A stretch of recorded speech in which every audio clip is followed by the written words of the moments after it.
সকাল সকাল breakfast ready হচ্ছে। বাটার দিয়ে পাউরুটিটা শেখছি। শেখা হয়ে গেলে এখানে অ্যাভোকাডোটা ম্যারিনেট করেছি।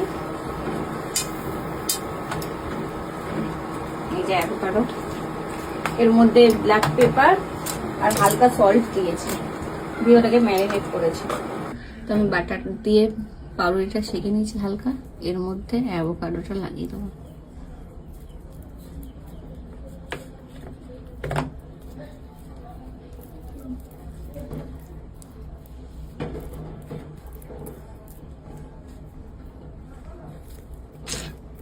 Ready sandwich, breakfast ready. Coffee, ডিম সিদ্ধ আর অ্যাভোকাডো ব্রেড। এটা হলো আমার বাড়িতে অতিথি এসছে, আমায় জ্বালিয়ে মারছে। এই যে আমার অসুস্থ মা, না মা আমাকে এসে জ্বালাচ্ছে।